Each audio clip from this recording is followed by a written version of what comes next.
Alright, welcome back to Minecraft Creative Mode. And today we're basically doing a new video. This is a good one. At least it took a good amount of effort. And here it is.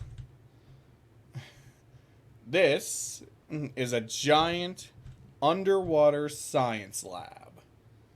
Or facility, since it's massive. But yeah, I've been working on this for a while. At first I thought it was going to be too much to build. It turns out, honestly, it wasn't even that bad. So, I did it. I delivered.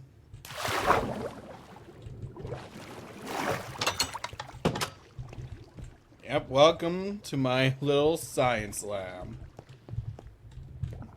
This thing is supposed to be just bubbles, but for some reason, you can go outside and see them, but inside you can barely, or they're not really there.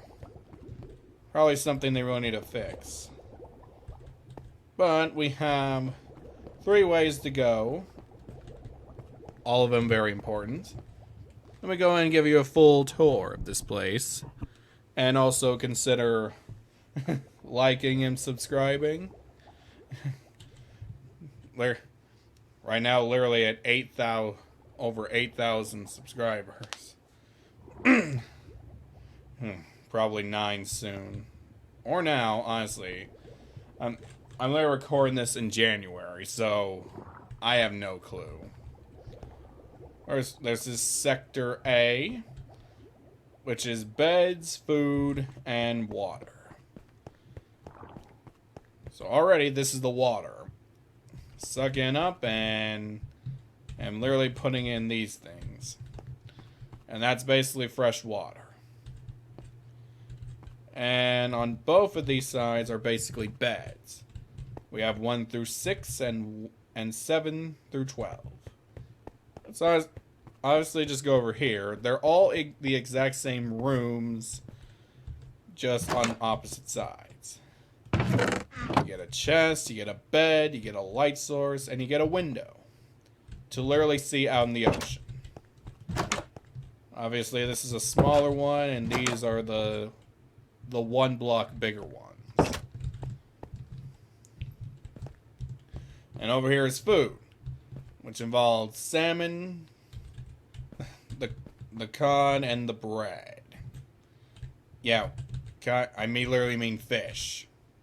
That's what I mean. Don't make this weird now. But yeah, a little nice cafeteria surrounded by all this water. Now let's go ahead and let's go to the other ones. We're going to save Sector B for last, which is research, library, and data. We're going to go to Sector C, which is power, collection, and storage. So in the center, this is just a random lava thing. Just a little bit of a centerpiece. And over here, we have the power. A random way of saying of how we power this place, when in reality we don't. I got inspiration from Crash Bandicoot with power crystals. Because honestly, it makes the most sense. Over here, this is the storage area. And it counts exactly. 18 double chests and 73 barrels. Literally all this. Some of the supplies. Obviously, I just randomly place stuff. Like all this. Nothing that special. Over here, we have the collection room. Exactly 15 items that have been collected.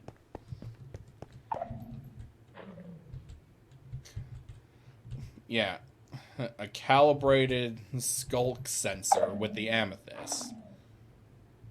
conduits, the lodestone, basically almost anything ocean related. We know there's gravel, the amethyst, we got sand, sea lanterns, sponge, the dried kelp, sea pickles, more amethyst, and these are all prismarine. The brick, the regular, and the dark. Oh, and this is calcite from the amethyst. Amethyst. Why did I say it like that? Alright, here's the next one. Or last one. Sector B.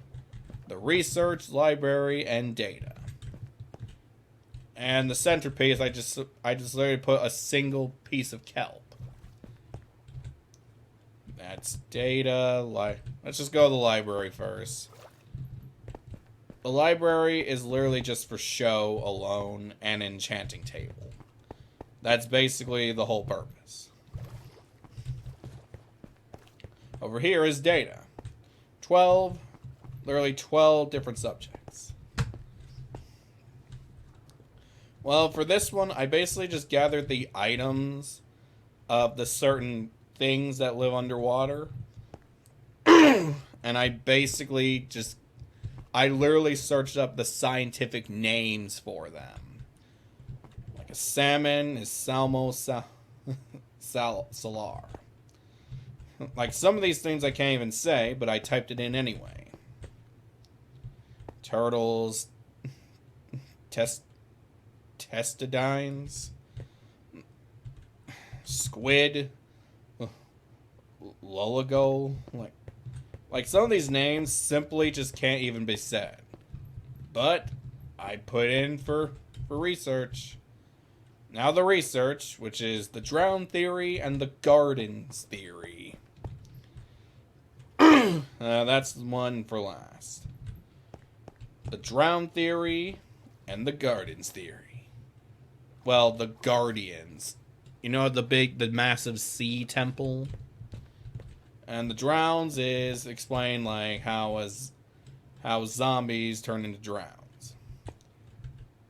Tridents are their main weapon, zombies turn into drowns, and these shells seem very important. And these are all the books. Like Theory 1, a zombie goes into the water and then eventually turns into a drown. Which theory was proven true. And this one is definitely false, but it's random. It's a theory. Drowns were once mermaids. I know, I literally said it. Which could explain the small underwater villages. But then the Guardians caused chaos and used their own powers to turn mermaids into drowns.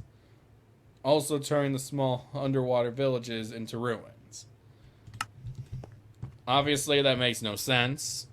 Or the lore was already explained by someone better. This is the Guardians theory. Gold blocks in the center of the ocean temples. Pot shards from underwater villages. And treasure maps from shipwrecks. For this one, these are just the facts and the questions. Facts. Guardians rule the ocean temples. Some drowns carry tridents as a weapon. Drowns are very territorial over underwater structures. Pirates did exist because of the shipwrecks. There are no drowned villagers. And these are literally just the random questions. Who rules the ocean? Is there a god of the sea? What material are the tridents made of? Were the drowns civilized back then? Did the pirates fight the drowns or other pirates? Did underwater villages and regular villages trade in? Why did the drowns carry shells and copper ingots? And another one following that one. Was copper ingots a currency for drowns? Like those sorts of questions. And if you want to look more into that, then Let me know if you can give me some answers on this. And finally, the underwater structures, which is literally the two types of underwater buildings: the stone ruins and the sand ruins. And these are all the blocks used for it. And if you look in this glass, you can see a small underwater village right there, which is why I placed this building right here, just so they can see this. But other than that, that's basically the end of that. I gave you a full-edged tour of this entire science lab. Took a long time, but I say it was worth it. Especially with all this quartz and this glass. I also really hope you guys see you in the next video, and keep